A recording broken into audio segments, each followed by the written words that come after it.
Jail ভেঙে পালানো দিদিকে ধরতে এবার নিজের জীবন বদলে খেলল উজি, কিন্তু সামনে অপেক্ষা করছিল আরও ভয়ঙ্কর সত্য। নিশা আবার জেলের ভেতরে ঢুকে গেলেও তার চোখে মুখে ভয়ের কোনো ছাপ ছিল না, বরং যেন আরও ভয়ঙ্কর হয়ে উঠেছে। সে জেলের ভেতরে বসে বসে নতুন নতুন প্ল্যান করতে থাকে, কিভাবে আবার সব কিছু নিজের নিয়ন্ত্রণে আনা যায়।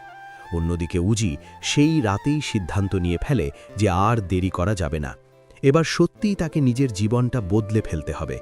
সে ঠিক করে প্রতিদিন রাত জেগে পড়াশোনা করবে, কারণ তার লক্ষ্য এখন একটাই, সাইবার ক্রাইম অফিসার হওয়া এবং নিজের দিদির সমস্ত অপরাধের শেষ করা। পরদিন সকালেই উজি বই নিয়ে বসে যায়। ঋষি পাশে বসে তাকে সাহস দেয় আর বলে, তুমি পারবে উজি, তুমি যদি মন দিয়ে পড়ো তাহলে কেউ তোমাকে আটকাতে পারবে না। উজি বলে, আমি শুধু চাকরি পাওয়ার জন্য পড়ছি না, আমি চাই দিদির মতো মানুষ যেন আর কারো জীবন নষ্ট করতে না পারে। আমি চাই সত্যিটা সবার সামনে আসুক। এদিকে জেলের ভেতরে নিশা চুপচাপ বসে থাকলেও তার মাথার ভেতরে একটার পর একটা হিসেব চলতেই থাকে। সে বুঝে গেছে বাইরে অনেক প্রমাণ তৈরি হয়ে যাচ্ছে, আর যদি একবার সব সত্যি সামনে চলে আসে তাহলে তার আর বাঁচার উপায় থাকবে না। তাই সে ঠিক করে এবার তাকে আরও বড় খেলা খেলতে হবে। জেলের ভেতরে তার সাথে দেখা করতে আসে একজন উকিল। সেই উকিলকে দেখে নিশা হালকা করে হাসে আর বলে, এতদিনে এলে তুমি? আমি তো ভাবছিলাম সবাই আমাকে ভুলে গেছে। উকিল তখন ধীরে ধীরে বলে, তোমাকে ভুলে যাওয়ার প্রশ্নই আসে না, তবে এখন পরিস্থিতি খুব খারাপ। পুলিশ তোমার স্ক্যামিং সেন্টারের অনেক তথ্য পেয়ে গেছে।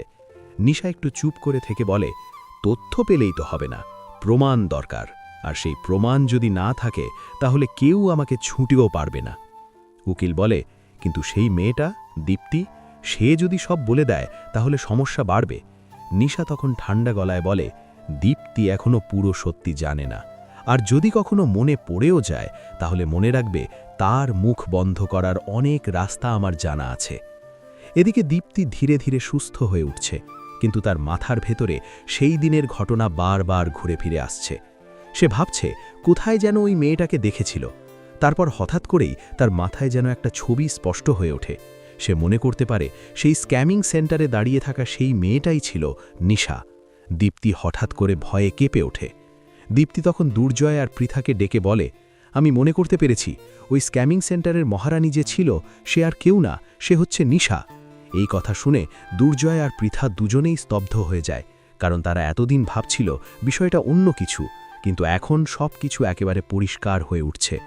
ওদিকে ঐশীও এই খবর শুনে আরও ভয় পেয়ে যায়, কারণ সে জানে যদি একবার পুলিশ পুরো ঘটনা জানতে পারে তাহলে তাদের সবাইকে জিজ্ঞাসাবাদ করা হবে, আর তখন সব লুকোনো সত্যি বেরিয়ে আসবে।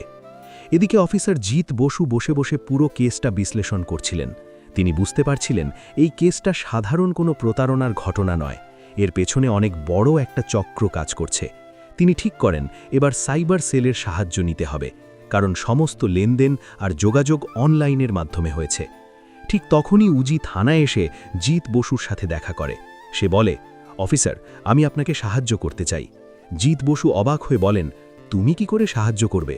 উজি তখন শান্ত গলায় বলে, আমি জানি আমার দিদি খুব বুদ্ধিমান আর খুব বিপজ্জনক, কিন্তু আমি ওকে খুব ভালো করে চিনি। ও কোথায় কিভাবে কি করে সব আমি বুঝতে পারি। জিৎ বসু কিছুক্ষণ চুপ করে থেকে বলেন, তুমি কি সত্যিই নিজের দিদির বিরুদ্ধে দাঁড়াতে পারবে? উজি দৃঢ় কণ্ঠে বলে, অন্যায় যদি নিজের ঘরের মানুষও করে তাহলে তার বিরুদ্ধে দাঁড়ানোই সঠিক। জিৎ বসু তখন বলেন, ঠিক আছে, তুমি পড়াশোনা চালিয়ে যাও, আর মাঝে মাঝে যদি কোনো তথ্য মনে পড়ে আমাকে জানিও। এইদিকে জেলের ভেতরে নিশা আবার নতুন একটা পরিকল্পনা শুরু করে। সে জেলের একজন পুরনো বন্দির সাথে বন্ধুত্ব করে ফেলে। সেই বন্দির বাইরে অনেক লোক আছে যারা টাকার বিনিময়ে যে কোনো কাজ করতে পারে। নিশা বুঝে যায় যদি সে আবার বাইরে বেরোতে পারে তাহলে পুরো খেলাটা আবার নিজের হাতে নিয়ে আসতে পারবে। কিন্তু সে জানে এবার পালানো সহজ হবে না, কারণ জেলের নিরাপত্তা আগের থেকে অনেক বেশি শক্ত করা হয়েছে।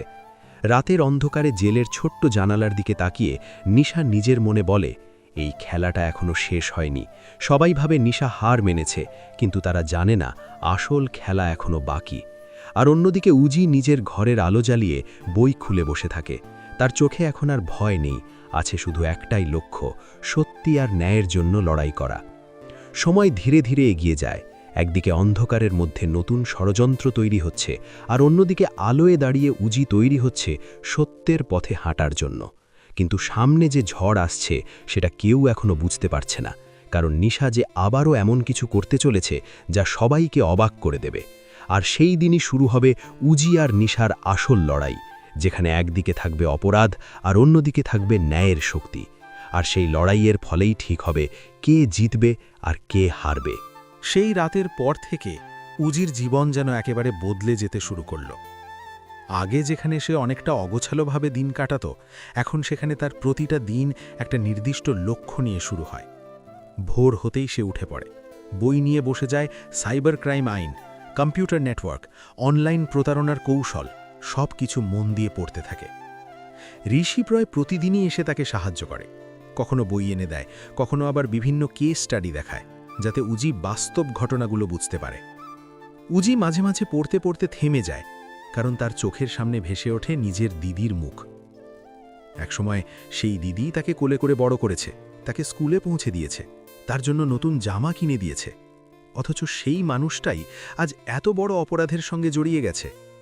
এই ভাবনা তাকে ভেতর থেকে কষ্ট দেয়, কিন্তু সে নিজের মন শক্ত করে আবার বইয়ের দিকে তাকায়, কারণ সে জানে যদি সে দুর্বল হয়ে পড়ে তাহলে সত্যি আর কখনো সামনে আসবে না। এদিকে জেলের ভেতরে নিশা বাইরে থেকে যতটা শান্ত দেখাচ্ছে, ভেতরে ভেতরে ততটাই অস্থির হয়ে উঠছে, কারণ সে বুঝতে পারছে পুলিশ এবার খুব গভীরভাবে তদন্ত শুরু করেছে।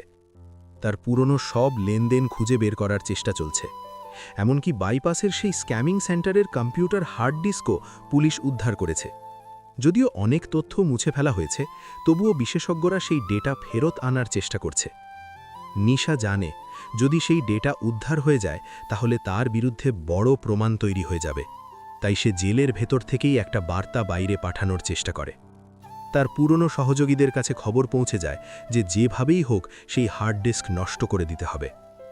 অন্যদিকে অফিসার জিত বসু তার টিম নিয়ে একের পর এক সূত্র খুঁজে বের করতে থাকেন।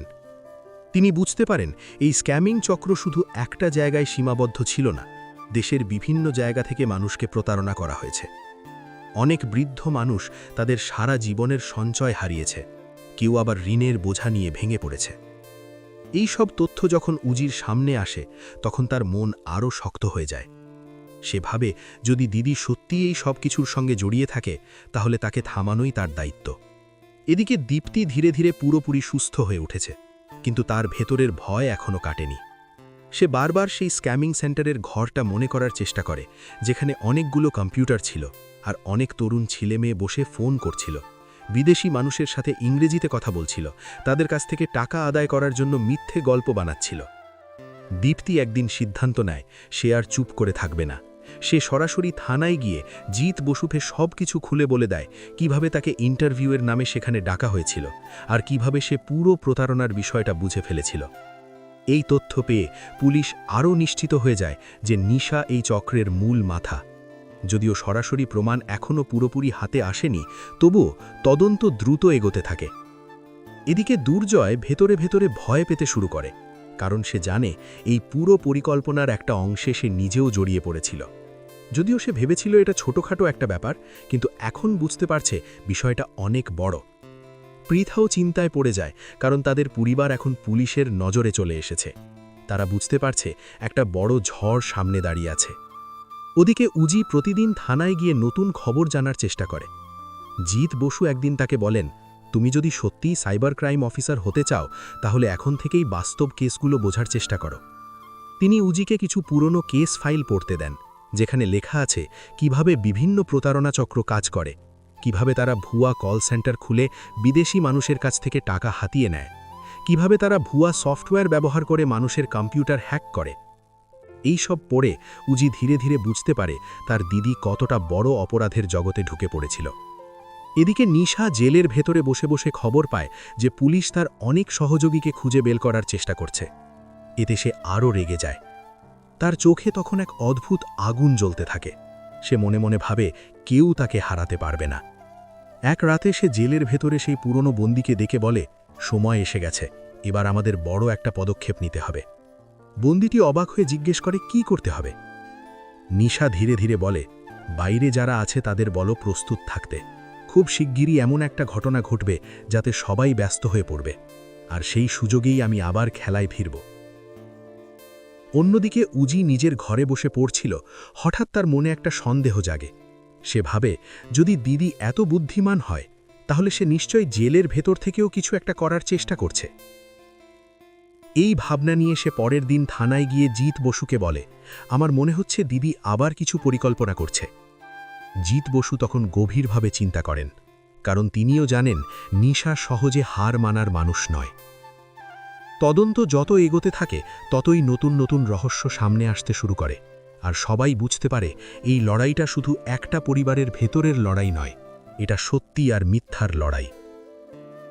আর এই লড়াইয়ের মাঝখানে দাঁড়িয়ে আছে উজি, যে নিজের স্বপ্ন আর সাহস নিয়ে এগিয়ে যাচ্ছে এমন এক ভবিষ্যতের দিকে যেখানে হয়তো একদিন তাকে সত্যিই নিজের দিদির মুখোমুখি দাঁড়াতে হবে, আইন আর ন্যায়ের প্রতিনিধি হয়ে। আর সেই দিনটাই হয়তো ঠিক করে দেবে এই দীর্ঘ অন্ধকার গল্পের শেষ কোথায় গিয়ে থামবে। প্রতিটা আপডেট সবার আগে পেতে এখনই আমাদের চ্যানেলটি সাবস্ক্রাইব করে পাশে থাকা বেল আইকনটি বাজিয়ে দিন। আপনাদের একটি লাইক আর সাবস্ক্রিপশন আমাদের নতুন নতুন ভিডিও বানাতে অনেক উৎসাহ দেয়। সাথে থাকুন, দেখতে থাকুন।